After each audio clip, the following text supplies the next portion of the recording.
Hello, hello, welcome back. Today I have a story for you guys. Well, actually it's a series of stories, and if you have like high anxiety, this might not be the story for you. This is the story of our visits from Mr. Murphy in December. If you are unfamiliar with Murphy, that is kind of the Dave Ramsey term for Murphy's Law. Essentially, if something can go wrong, it will go wrong. Any sort of thing that comes up in any aspect of your life, I guess, that is just something that you're not expecting and that just throws you completely off of whatever you're working towards. So we had too many visits from Murphy in the month of December, and I thought I would just do a quick recap about what went wrong in our lives. Nothing really that we could have anticipated, and it was just truly a hot mess. But we pushed through, we problem solved, we made it, and I think Murphy has officially moved out of our house. Before we get started, my name is Allison with Baby Stepping to Freedom. I talk on my channel about how my husband Aaron and I paid off $125,000 worth of debt, the things that we did, and stuff that came up along the way, like in this video. If you like what you see, please consider subscribing down below. Follow me on Instagram, Baby Stepping to Freedom, and subscribe to my newsletter at babysteppingtofreedom.com. So let's talk about Murphy. We became debt-free November 2018. We decided December 2018 to kind of take the month off of our gazelle intensity and really just buy some things that we have been needing to buy and wanting to buy, and just kind of have a month of freedom to spend, I guess. And Murphy was not having that. Fortunately, we were able to save up a bit of an emergency fund in November and December, and also buy some of the things that we wanted. That was very fortunate because we had to use our emergency fund for the first time really in our entire debt-free journey. We became debt-free, didn't really ever have to spend our emergency fund, and as soon as it happened, we spent our emergency fund, pretty much all of it that we had saved. So Dave Ramsey says that Murphy visits in threes. I actually don't know if that's what Dave Ramsey says or if that's just what people say, but Murphy comes in threes. So I don't really know if that was the case for us. It may have been 3, it may have been like 15 visits from Murphy. I don't really know, but it felt like a never-ending emergency almost that we were in. It was not really an emergency, but a very big inconvenience. So I will start with our first situation. A few days before Christmas in 2018, we noticed that one of our 2 cars, we had this story is coming, a 2007 Toyota Yaris and a 1998 Honda Civic. Our Yaris started having some squeaky brakes, and we weren't really sure what the problem was. So Aaron took it into our garage, took the brakes apart to look and see what the problem was.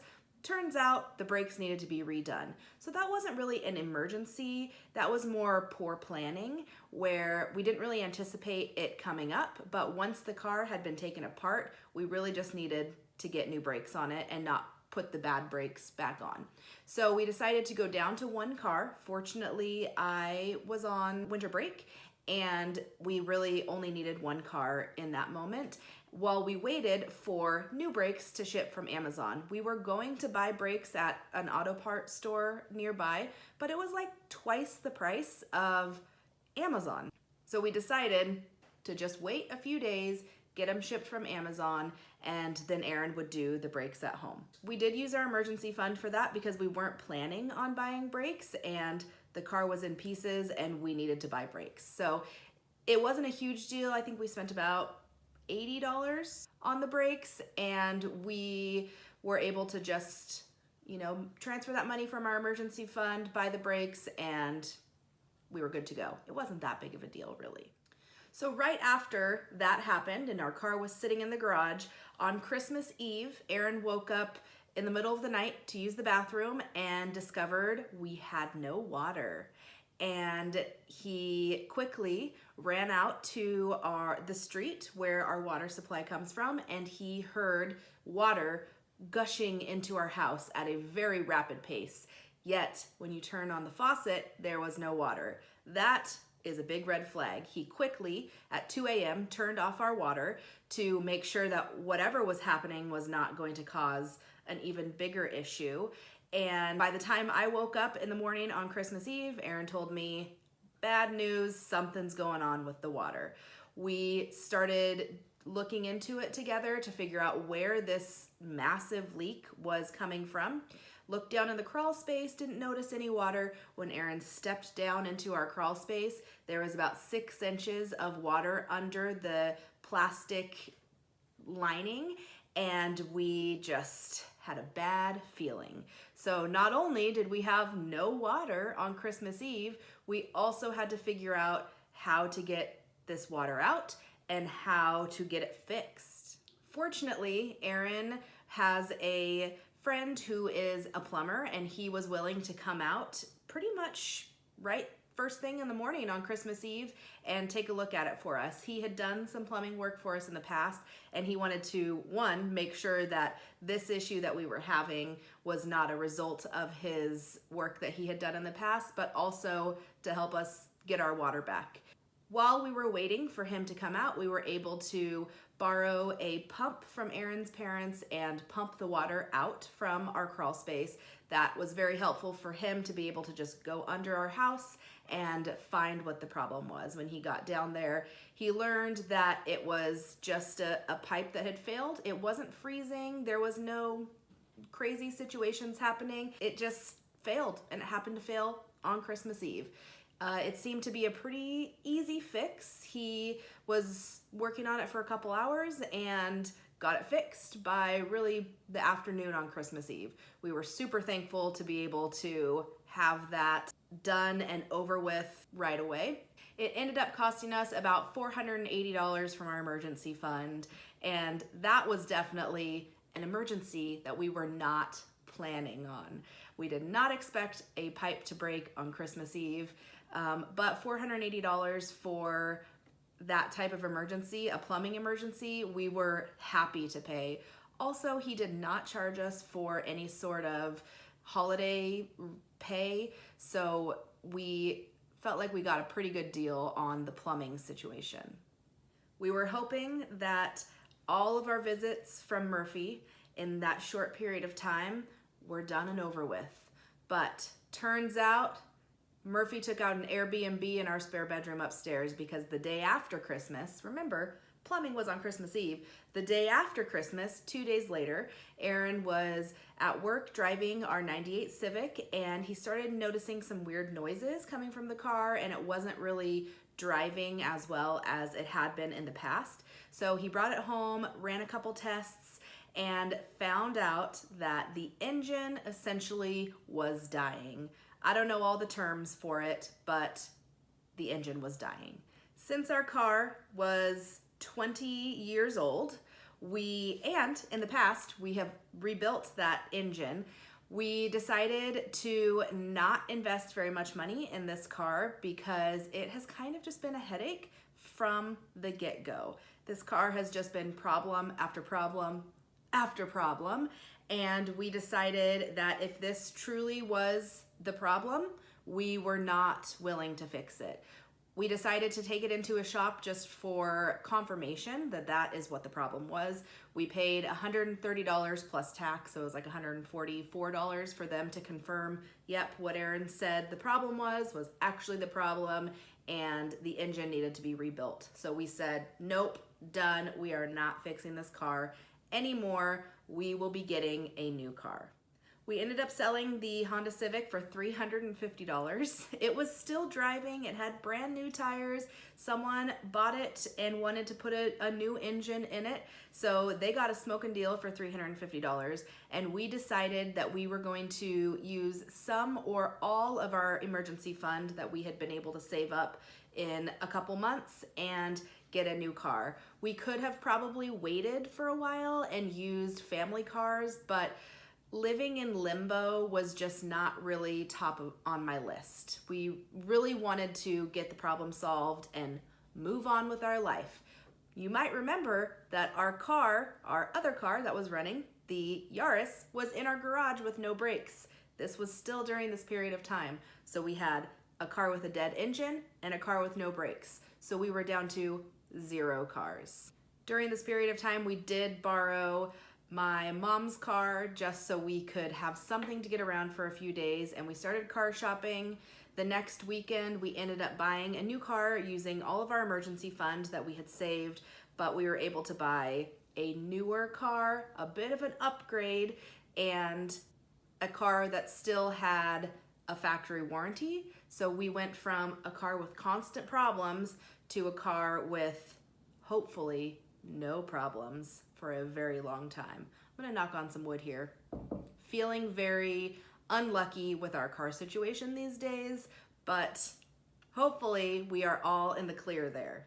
You would think our problems ended there, right? Because we had the brakes, the plumbing, and then the car engine.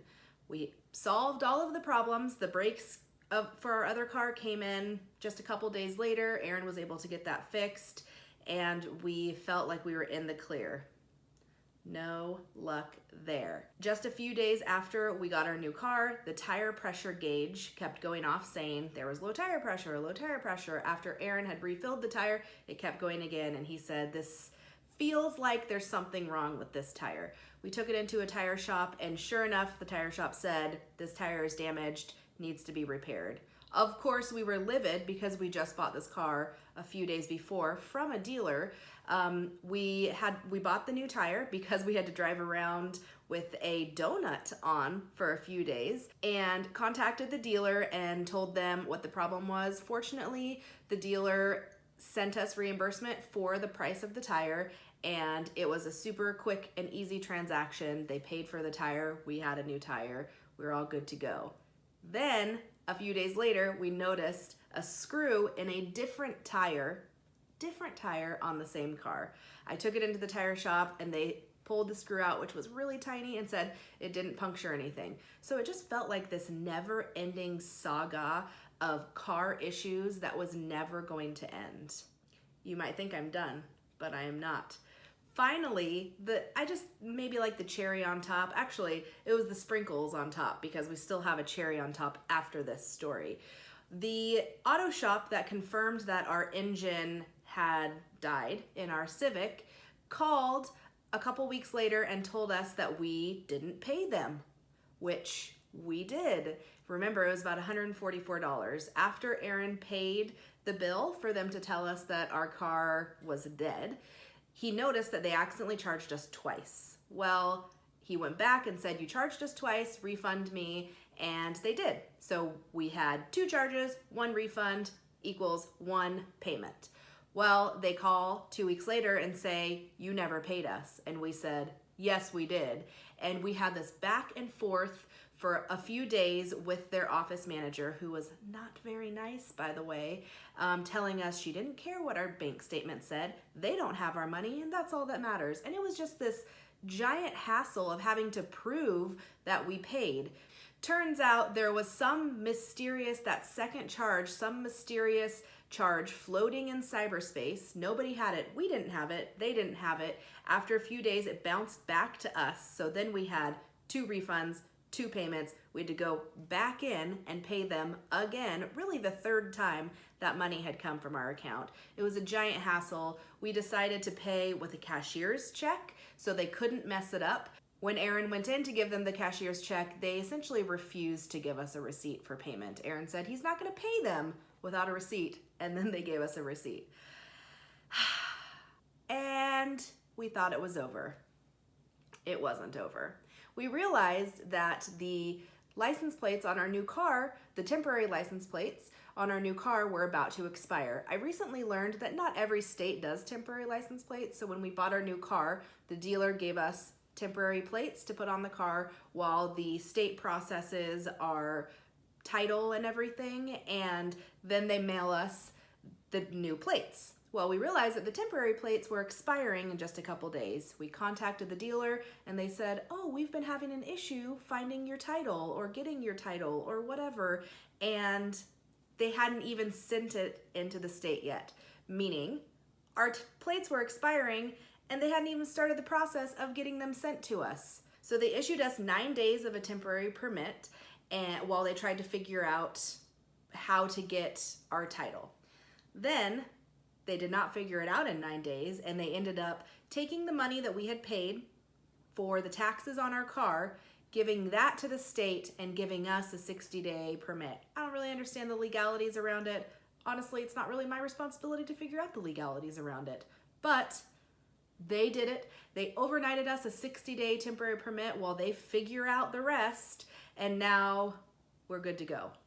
At this point in time, we still do not have the license plates for our car, but we have until the end of March before the temporary plates expire, so I really hope they figure it out by then. I feel like that problem is pretty much solved at this point. This is the never-ending story of Murphy moving into our house.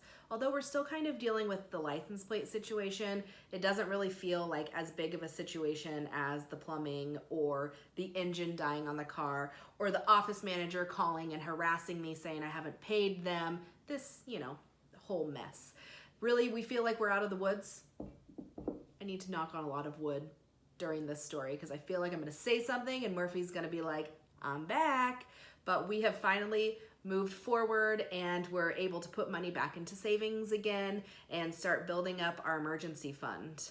So it's times like these that we are super fortunate for our debt-free journey, that we have learned how to budget for things and prepare for things, and all of these situations would have been so much harder if it wasn't for all the progress that we have made in the past 2.5 years. A lot of these things we were able to just cash flow. We were able to save some money that really saved us in this situation. If these things would have happened just a few months before, it really would have hurt us a lot more. But at this point, it really just became an inconvenience. And that's what Dave Ramsey says, that when you have an emergency fund, emergencies really just become an inconvenience. Now, our emergency fund was not there yet, and it's not quite there anymore, but it was something. And we were able to treat these situations as more of an inconvenience than an actual true emergency. And that felt good. That was our first taste of like,